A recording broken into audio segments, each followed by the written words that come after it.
to find myself and also a waitress named Bridget David? He's coming back, Jana said, her voice small. He's coming to Santa Monica tomorrow. Chrissy, who had been painting her toenails a shade called Malibu Sunrise on the rug, looked up. Oh, how romantic. Will he bring you Swiss chocolate? Or a Barrett? He's coming to see me. Chrissy, Jana said, pacing the room. And he's going to find out that I'm living with a man. He's very traditional. Well, traditional in the sense that he doesn't like me living with other men, but quite progressive in the sense that he likes living with other women. Jack wiped his hands on his apron. So, what's the problem? Just tell him the truth. I'm the harmless third of the rent. I'm the guy who cooks the meals and keeps the sink from exploding. I'm practically your brother. He won't see it that way. Jana said, he'll think. Well, he'll think exactly what Mr. Roper would think if I didn't tell him you were gay. The room went quiet. The gay charade was a lie they all lived with for the sake of the roof over their heads. But using it to deceive a former flame felt different. It felt like walking into a trap of their own making. Wait a minute, Jack said, a slow grin spreading across his face. Are you suggesting what I think you're suggesting? No, Jana cried. Yes, maybe. Just for one dinner? I don't know. Jana, Jack said, leaning against the counter. Playing gay for the landlord is one thing. Playing gay for your ex-boyfriend, that requires a level of theatricality I'm not sure I've mastered. Do I need a feather boa? Should I start calling? Everyone, darling. You already call everyone darling when you're drunk, Chrissy pointed out. Exactly. Jana said, grabbing Jack's arms. Jack, please. David can be very persistent. If he thinks there's another man in the picture, he might just leave me alone for good. But if he thinks you're just a friend, he'll try to move back in. And we don't have room for David or his collection of vintage harmonicas. Jack looked at the mahogany crate. Fine, but if I'm doing this, I'm doing it right. I'm going to be the most fabulous roommate he's ever seen.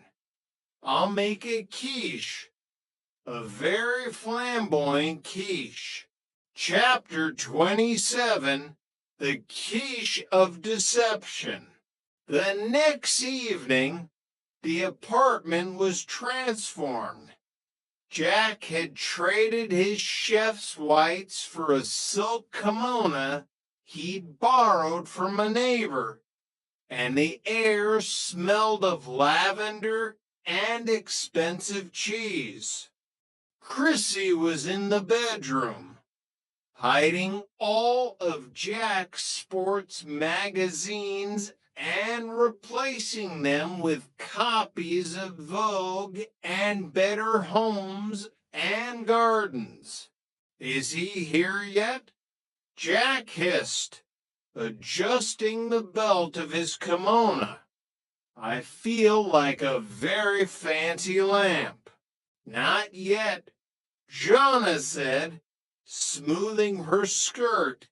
Jack, remember, subtle. Don't go overboard. You're a culinary student with an eye for detail, not a chorus girl. Subtle, Jack repeated, practicing a delicate wave. Got it. A knock sounded at the door. Not the heavy, aggressive thud of Stanley Roper, but a soft, rhythmic tapping. Jeanne opened the door to reveal David.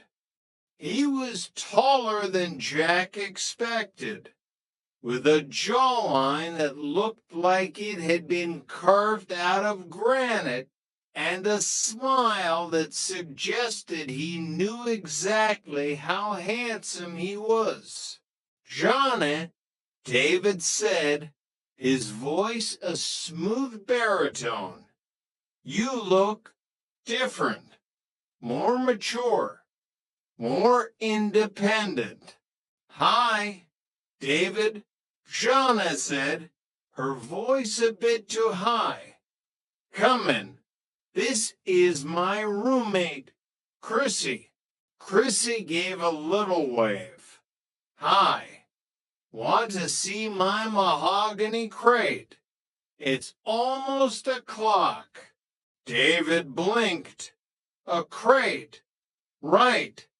And who is? He turned to see Jack emerging from the kitchen, holding a tray of hors d'oeuvres with one hand and resting the other on his hip. And this is Jack, Jonna said, her heart hammering. He's our other roommate. Jack gave David a long, lingering look. David, what a sturdy name.